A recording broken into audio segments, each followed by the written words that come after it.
让一生似笑，可笑。竟敢大言不惭！神风步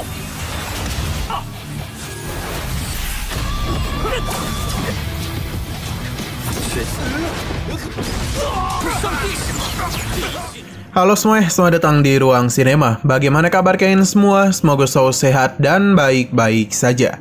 Sesuai jadwal, jadi pada hari ini kita akan kembali melanjutkan series Donghua I Can Have Infinity Engagement episode terbaru, yang mana ini adalah episode yang kelima. Bagi yang baru bergabung dengan series ini, kita sudah sediakan playlistnya, jadi kalian bisa dengan mudah mencari di mana episode awal dari series ini. Tapi sebelum kita mulai episode terbarunya, kita akan melihat dulu apa saja yang telah terjadi pada episode sebelumnya, tepatnya pada episode 4. Kemarin kita sudah melihat kalau orang-orang dari Tanah Suci Taichu telah datang ke Tanah Suci Kekacauan. Orang-orang telah meremehkan kemampuan dari para murid dan juga para tetua dari Tanah Suci Kekacauan. Tidak tanggung-tanggung, Tuan Suci juga diremehkan oleh gadis ini. Tujuan mereka kemari adalah untuk memberikan surat kalau mereka ingin melakukan perjalanan bersama para murid Tanah Suci Kekacauan ke Sarang Naga. Tapi sebelum itu mereka ingin mengadakan sparring. Lin Xiaoya pun muncul karena ia kesal orang-orang ini telah meremehkan sektenya. Pertarungan pun sempat terjadi, hanya saja kekuatan Pumitong jauh di atas Lin Xiaoya.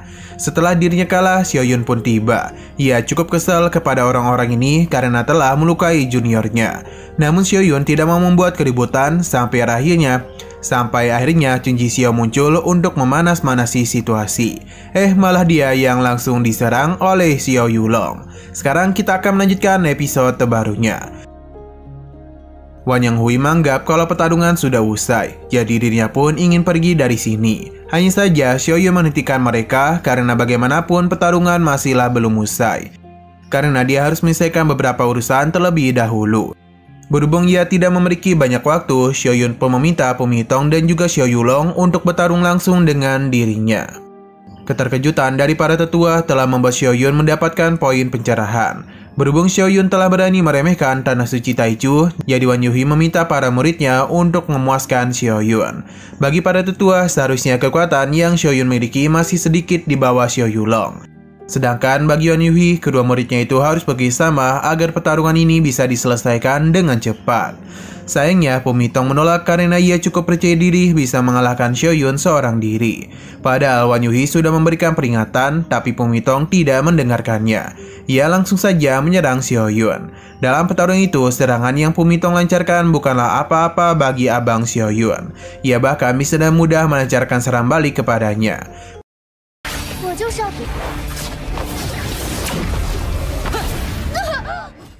Melihat juniornya itu diperlakukan seperti ini, membuat Xiao Yulong menjadi begitu marah. Tapi bagi Xiaoyun ini tidaklah masalah. Wajar dia berkata seperti itu karena mereka sudah meremehkan Tanah Suci Kekacauannya. Lin Xiaoya meyakini kalau seniornya pasti bisa menang dengan mudah. Xiaoyun pun mulai menerapkan 9 tinju putaran hegemoni yang sebelumnya ia pelajari.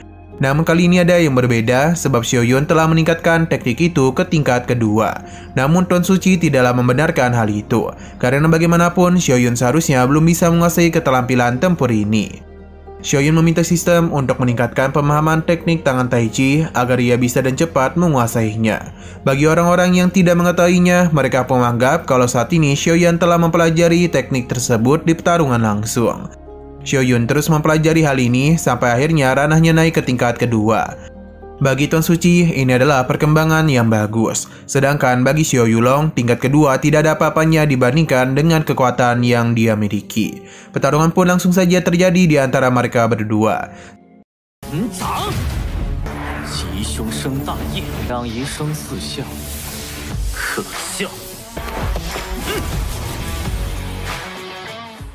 Serangan cepat yang Xiao Yulong lancarkan dan mudah diatasi oleh Xiaoyun. Melihat apa yang terjadi membuatnya semakin marah dan akan mempercepat pergerakannya. Namun Xiaoyun tidak takut dan akan meladeninya. Xiao Yulong mengakui kalau kekuatan Xiaoyun memang sangatlah hebat. Tapi ini tidak bisa dibandingkan dengan dirinya yang memiliki tubuh ilahi petir. Dan pergerakan cepat yang ia lakukan, Xiao Yulong yakin Xiaoyun tidak akan bisa mengimbanginya. Hanya saja Xiaoyun dan mudah melepaskan tinju manja kepadanya. Xiaoyun pun memintanya untuk tidak sombong lagi, akan tetapi Xiao Yulong malah menjadi semakin marah saja. Xiaoyun akan meladeninya. Ia pun meminta sistem untuk melepaskan larangannya. Pertarungan pun kembali terjadi di antara mereka berdua. Xiao Yulong menyadari kalau tubuh ilahinya jauh lebih kuat daripada tubuh panah Xiaoyun. Sedangkan Xiaoyun yang telah melepaskan larangannya bisa bergerak dan cepat mengimbangi Xiao Yulong.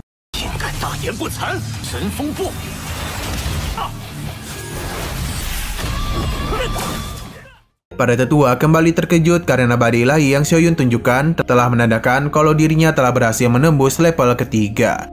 Total kekuatan tempurnya kini mencapai 400.000. Wan Yuhi menjadi begitu panik, terlebih lagi kecepatan Xiao Yulong dan mudah diimbangi oleh Xiaoyun. Tidak hanya mengimbangi saja, Xiaoyun perlahan-lahan mulai mengambil alih jalannya pertarungan. Setelah memberikan beberapa tinjuan kepadanya, Xiaoyun ingin Xiao Yulong sadar kalau perkataannya yang telah meremehkan kekuatan dari Tanah Suci Kekacauan adalah kesalahan yang besar. Ini merupakan peringatan bagi Xiaoyun agar mereka tidak pernah lagi meremehkan kemampuan Tanah Suci Kekacauan.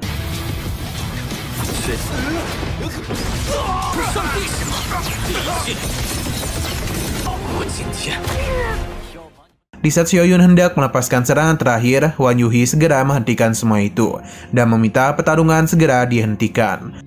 Akan tetapi, Xiaoyun mulai menggunakan 9 putaran tinju hegemoni untuk bisa menghancurkan pertahanan itu. Ia sama sekali tidak peduli dan perkataan tetua Wan Yuhi yang menghentikan pertarungan ini. Sampai akhirnya ia pun mengakui kekalahan mereka, barulah Xiaoyun menghentikan serangannya kepada Xiao Yulong. Jika sampai tinju ini mengenainya, maka sudah dipastikan Xiao Yulong akan lockout dari dunia itu. Wan Yuhi mengakui kalau Xiaoyun memang adalah murid yang sangat hebat. Tidak heran mengapa dia disebut sebagai anak dewa. Bahkan Xiaoyun bisa memasuki ranah keempat di wilayah terlarang di usia yang masih muda. Xiao Yulong merasa dirinya telah dimanfaatkan oleh gurunya. Karena pertarungan tadi hanya untuk mengetes apakah Xiaoyun memang sehebat itu atau tidak. Sistem memberikan selamat kepada Xiaoyun karena ia telah menyelesaikan tugas tanpa batas. Dan begini dia pun bisa mendapatkan 9 poin pencerahan.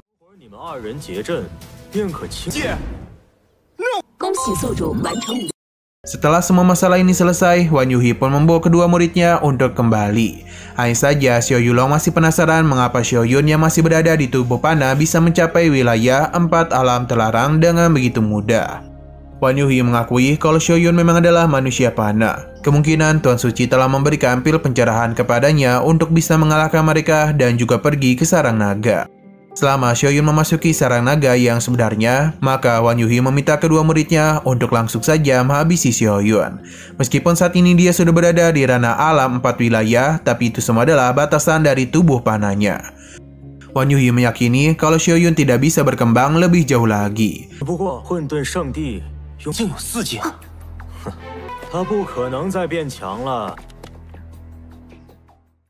Di sisi lain, Feng Tian dan juga Xiaoyun kembali memancing. Feng Tian lalu menanyakan perasaan muridnya tentang pertarungan sebelumnya. Feng Tian pun meminta Xiaoyun untuk tidak berpuas diri dulu karena bagaimanapun Tanah Suci Taichu masih memiliki murid yang menggunakan ruang dan waktu. Tapi Xiaoyun tetap yakin dan kekuatan yang dia miliki. Feng Tian mencoba untuk memintanya agar tidak besar kepala. Karena tubuh waktu dan ruang memiliki kekuatan untuk mengendalikan ruang dan waktu begitu mudah. Kekuatan hukum ini tidak dapat dikuasai oleh orang sembarangan. Itu jugalah keunggulan dari tubuh tertinggi. Xiaoyun penasaran apakah yang harus dirinya lakukan. Feng Tian mengakui kalau bertarung dan pemilik tubuh ruang dan waktu bukanlah hal yang mudah. Namun bukan berarti mereka tidak memiliki kelemahan. Xiaoyun pun meminta kepada gurunya untuk diajari cara mengalahkannya. Siang berpindah kepada Lin Xiaoyan. Dia merasa begitu senang karena pelatihan iblisnya telah selesai. Jadi sekarang ia sedang menikmati hidup dengan santuy. Ia pun melihat Tetua Fu dan juga Xiaoyun yang sedang mendatanginya. Sepertinya mereka itu akan pergi ke alun-alun Pavilion Bayangan.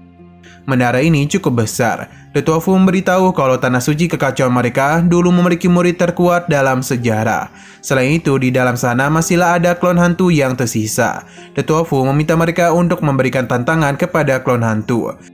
Xiaoyun penasaran apakah jika ia berhasil menyelesaikan seluruh tantangan di menara ini, klon hantunya akan tinggal di situ juga. Lin Xiaoyun memintanya untuk tidak terlalu percaya diri dulu. Tetua Fu hanya bisa tertawa saja.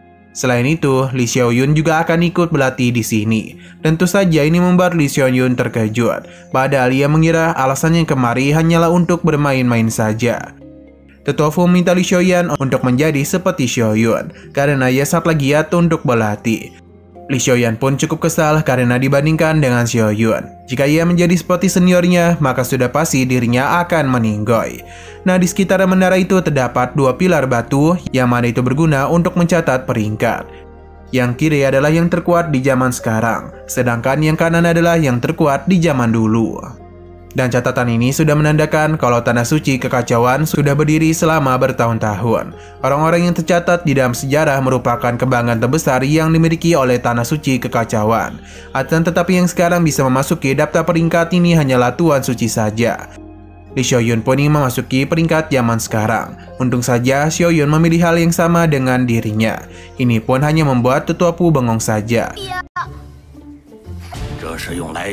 石碑上每一个人是历史最强，而现在整个圣，那我今天果然还是简单模式适合我们呢。 Sebelum masuk, mereka akan mengisi perut dulu. Nah, di sini ada pria bernama Li Ji yang meremehkan kemampuan mereka. Ini wajar karena ranah mereka masihlah di pemunian tubuh. Jadi untuk apa juga mereka menantang daftar Xianlong? Lebih baik mereka itu pergi dari sini. Karena Lin Xiaoyun tidak mau mendengarkannya, lebih baik mereka itu melihat daftar rekor modern. Yang mana di situ ada nama Lin Jie. Alasan mengapa Lin Xiaoyan tidak bisa melihat namanya karena Lin Jie itu berada di daftar paling bawah. Walaupun penghuni papan bawah, namun Lin Jie tetap adalah salah satu jenius yang bisa memasuki rekor Xianlong di ranah permunian Qi. Medali itu membuat Lin Xiaoyan terkejut. Ia penasaran apakah daftar peringkat ini benar-benar sulit. Karena pengumpulan Qi saja hanya bisa masuk di peringkat bawah. Lin Xiaoyan pun mengajak seniornya untuk pergi saja. Akan tetapi, Xiaoyun tetap memilih untuk menantang menara ini. Ia sama sekali tidak peduli dan apa yang Lin Jie katakan. Lin Jie tentu saja kesal, padahal ia sudah baik hati memberikan peringatan kepadanya. Karena memasuki peringkat zaman sekarang bukanlah hal yang bisa dirinya tangani. Di dalam sana, Xiaoyun pun bertemu dengan klon hantu Lin Jie. Ia pun mulai memperkenalkan dirinya sebagai jenius hebat yang bisa memasuki rekor menara bayangan. Xiaoyun sudah bosan mendengar bacotannya, bahkan ia bisa mengingat semuanya. Ia langsung saja memberikan tinjuan manja untuk mengalahkan Lin Jie. 切记急功近，输了可别哭啊！我就是天赋异禀的，最讨厌比我嚣张的。 Di sisi luar, Lin Jie memberitahu kepada Lin Xiaoyan kalau senior yang ia bangga-banggakan itu pasti akan dikalahkan dan mudah oleh Lin Jie. Ia terus saja menyombongkan dirinya sampai akhirnya Lin Jie pun dikejutkan dengan perubahan peringkat, yang mana posisinya telah digusur oleh Xiaoyun. Lin Jie sama sekali tidak percaya dan apa yang terjadi. Padahal ia memiliki kekuatan tempur 150.000, namun bisa dikalahkan dengan seseorang yang masih di permunian tubuh. Wajar ia kalah karena Xiaoyun memiliki kekuatan tempur mencapai 500.000. Di sini ada pria lagi bernama Chen Yuan yang meyakini kalau Xiaoyun akan berhenti di peringkat 80. Akan tetapi dirinya langsung saja terkejut karena Xiaoyun sudah berada di peringkat 50. Di sisi lain, Xiaoyun memintanya untuk menantang peringkat 10 besar. Wei Fu pun muncul dan langsung saja memberikan serangan kepadanya. Namun lagi dan lagi Xiaoyun bisa dan mudah mengalahkannya. Dan begini maka Xiaoyun pun bisa langsung naik ke peringkat 10 besar. Tidak berhenti sampai di situ saja, Xiaoyun kembali memberikan tantangan kepada posisi 3 besar. Melihat semua ini membuat Lin Xiaoyan merasa bangga kepada seniornya. Kembali ke dalam, Zhang Yunlah yang akan berhadapan dengannya. Xiaoyun akan mencoba serius selalu menggunakan poin pencerahan untuk mempelajari teknik pisau terbang Xiaoli. Sistem pun memberikan semua pemahaman teknik ini kepada Xiaoyun.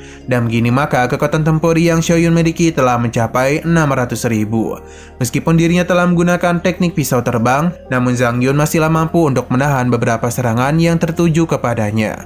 Xiaoyun sudah menduga hal ini akan terjadi. Maka karena itulah dirinya kembali melemparkan serangan. Dan begini, Xiaoyun pun telah berhasil merebut posisi ketiga dari Zhang Yun.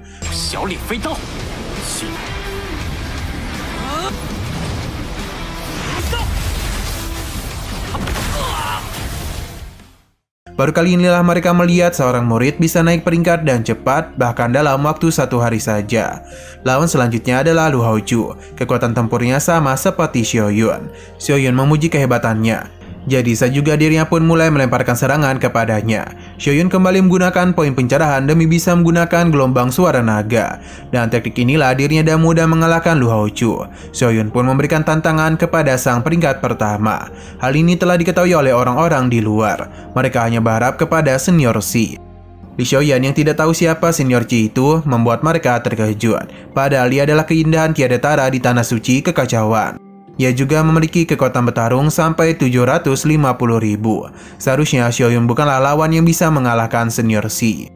Lin Xiaoyan tentu saja menjadi panik dan kondisi seniornya. Sesaat kemudian si Chuyu pun tiba, yang mana keindahannya membuat orang-orang di sana terkejut. Kecantikan yang dikatakan oleh orang-orang ini memang benar, karena si Chuyu sangatlah cantik. Mereka penasaran jika Xiaoyun bisa mengalahkannya, apakah Chisuyu akan menepati janjinya. Ternyata jika Xiaoyun bisa mengalahkan klon si Chuyu, dirinya berjanji akan menjadi pengikut setianya.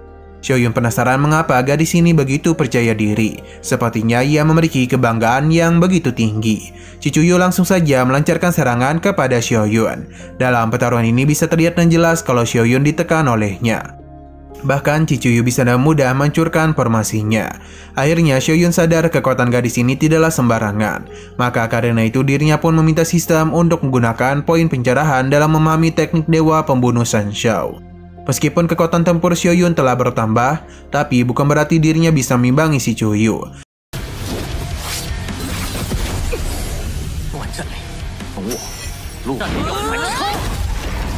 Ia tentu penasaran apa yang telah terjadi. Sampai akhirnya Xiaoyun mengingat perkataan dari tetua Feng Tian. Kalau Xiaoyun yang hanya menggunakan tubuh panas saja, membuat kekuatan fisiknya hanya mampu mencapai 700.000 saja. Xiaoyun tidak peduli jika tubuhnya memiliki batasan, namun dirinya tidak akan menyerah begitu saja. Ia akan mengalahkan Chuyu. Pertarungan pun kembali lagi terjadi di antara mereka. Chuyu menggunakan pedang es, sedangkan Xiaoyun menggunakan pelindung lonceng emas. Apa yang terjadi tentu membuat Chuyu terkejut, karena bagaimana bisa Xiaoyun menguasai 4 keterampilan tempur sekaligus. Tapi Xiaoyun bukanlah menguasai 4 teknik saja, karena ia masih memiliki begitu banyak teknik yang belum dirinya tunjukkan. Dan combo hebat yang Xiaoyun gunakan, ia pun bisa mendaratkan pukulan kepada Chuyu.